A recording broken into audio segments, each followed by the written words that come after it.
The restaurant buzzed with evening conversations and clinking glasses. In the corner booth, 3 coworkers huddled together, smartphones in hand, barely containing their laughter. Marcus leaned back in his chair, a cruel smirk on his face. I can't believe she actually showed up. Beside him, Nina scrolled through her phone. Of course she did. Emma's too naive to realize this whole thing is a setup. The third, Derek, shook his head with mock sympathy. Poor thing probably thinks someone actually wants to date her. They had spent 2 weeks planning this. Emma Rodriguez worked in their accounting department, a quiet woman in her late 20s who communicated through sign language and written notes. She kept to herself, ate lunch alone, and never joined the office happy hours. To them, she was an easy target. The plan was simple. Create a fake dating profile, match with Emma, convince her to come to this upscale restaurant, and then ghost her. They would watch from across the room as she waited alone, film her disappointment, and share it around the office on Monday. What they didn't know was that the man they had impersonated online was real. Across the restaurant, at a table near the window, sat Alexander Hunt. At 42, he was the CEO of Hunt Industries, a self-made billionaire who had built his empire from nothing. His dark hair was touched with gray at the temples. His navy suit was perfectly tailored, but his eyes carried a weariness that money couldn't ease. Beside him sat his 7-year-old daughter, Sophie. She was drawing on a napkin, her small hands moving quickly as she created a picture of a butterfly. Alexander watched her with the devotion only a single father could understand. 3 years ago, his wife had left them both, deciding that family life wasn't what she wanted. Since then, it had been just the 2 of them. Sophie looked up at him and signed, "Daddy, I'm hungry." Alexander signed back, "I know, sweetheart. The waiter will be here soon." Yes, Sophie was deaf, born that way. And Alexander had learned sign language before she was even a year old, determined that nothing would create a barrier between them. He glanced around the restaurant, taking in the comfortable atmosphere. This was one of their favorite places, a weekly tradition they both treasured. That's when he noticed her. A young woman sat alone at a table in the center of the room. She wore a deep red dress that complemented her blonde hair. She kept checking her phone, then looking toward the entrance with hopeful eyes. Every few minutes she would smooth down her dress or adjust her hair. Alexander recognized that look. He had seen it before, years ago, on his own face. The vulnerability of someone taking a chance on connection. Then he noticed something else. The woman's hands moved briefly, a nervous gesture, but one he recognized immediately. She was signing to herself, a self-soothing habit many deaf people had.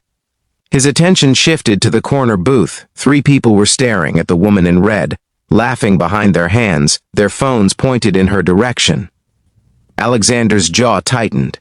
He had built his success on reading people, on understanding situations others missed. And he understood this one perfectly. Sophie tugged on his sleeve. She signed, "What's wrong?" He signed back, "I need to do something, stay here for just a moment." Alexander stood and walked directly to the woman's table. As he approached, she looked up, her gray eyes startled. He smiled gently and signed, "Hello, are you waiting for someone?" Her eyes widened in surprise. Then she signed back, "Yes, a blind date, but I think maybe he's not coming. May I sit down?" She hesitated, then nodded. Alexander took the seat across from her. "My name is Alexander, and I believe I owe you an apology." She looked confused. Her hands moved gracefully as she signed. "I don't understand." He pulled out his phone and opened a dating app, the same one the pranksters had used. His assistant had mentioned receiving strange messages from his account weeks ago, messages he had never sent. Someone had hacked his profile. He showed her the screen. "Someone has been using my account without permission. I think they were using it to set you up for some kind of cruel joke." Emma's face fell. Her hands dropped to her lap. The hope in her eyes dimmed, replaced by a familiar pain. "I'm sorry," Alexander signed. "People can be thoughtless and cruel." Emma took a deep breath and signed back, "It's not your fault. I should have known better." "Known what better?" "That someone like me doesn't get real chances. I'm Emma, by the way." Alexander felt his heart constrict. He knew that feeling of being dismissed, of being seen as less than. Before his success, he had been just another poor kid from the wrong side of town, someone people looked past. From the corner booth, Marcus nudged Nina. "Who's that guy? He's ruining everything." Derek squinted. "I don't know, but he's talking to her. Or whatever they're doing with their hands." They watched in growing frustration as Alexander and Emma continued their conversation in sign language. Alexander signed to Emma, "Would you like to have dinner with me? A real dinner, not as part of anyone's joke. My daughter Sophie is here too. She would love to meet you." Emma's eyes glistened. "You don't have to do that out of pity. It's not pity. It's recognition. You took a chance tonight, even though taking chances is scary. That takes courage, and honestly, it would mean a lot to Sophie. She doesn't meet many people who sign." Emma looked past him to where Sophie sat, the little girl now watching them with curious eyes. Emma's expression softened. "Okay, she signed. I would like that." Alexander stood and offered his hand. Emma took it and followed him to his table. Sophie's face lit up when she saw Emma signing.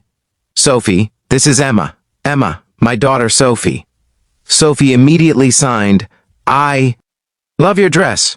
Red is my favorite color." Emma smiled, a genuine smile that transformed her entire face. She signed back, "Thank you.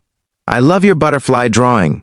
In the corner booth, the three co-workers sat in stunned silence as their victim was welcomed into what was clearly a happy family dinner. Their phones hung forgotten in their hands.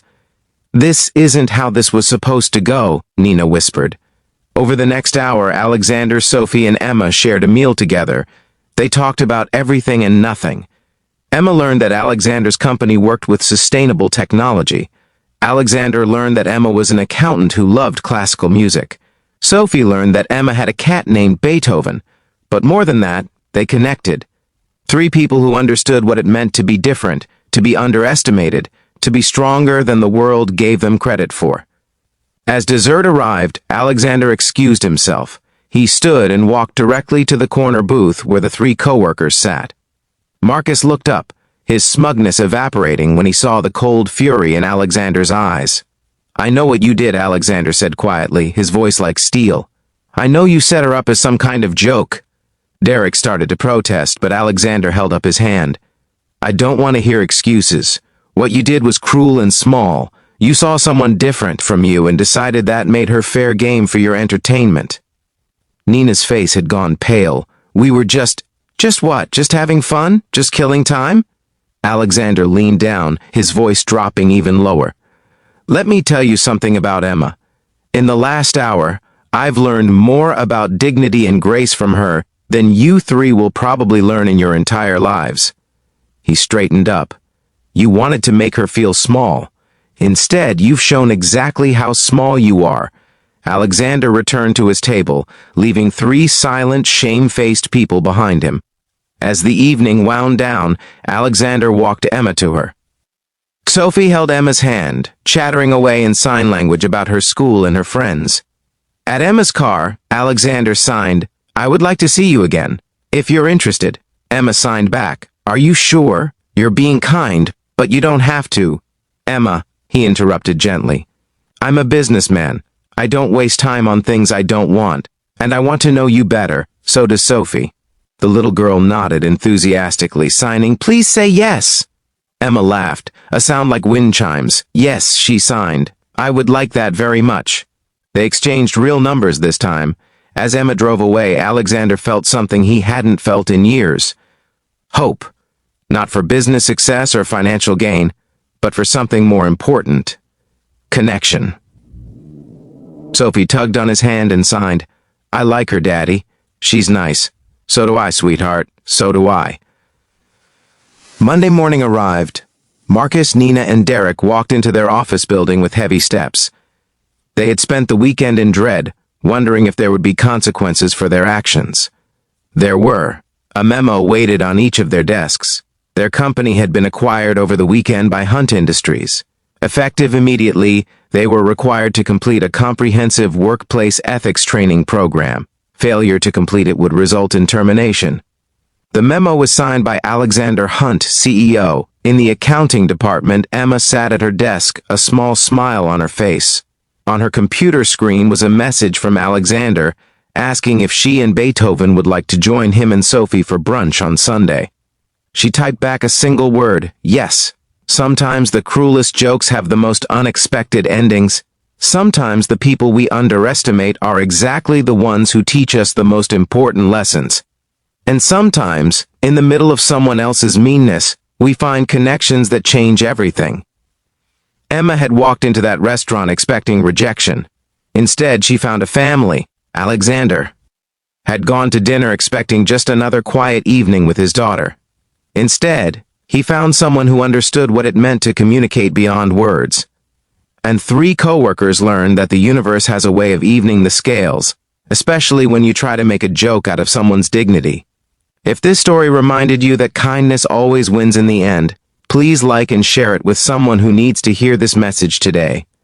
Subscribe for more stories about real strength, unexpected connections, and the beautiful ways life surprises us. And please leave a comment sharing your own story of a time when kindness appeared when you needed it most. Your story matters.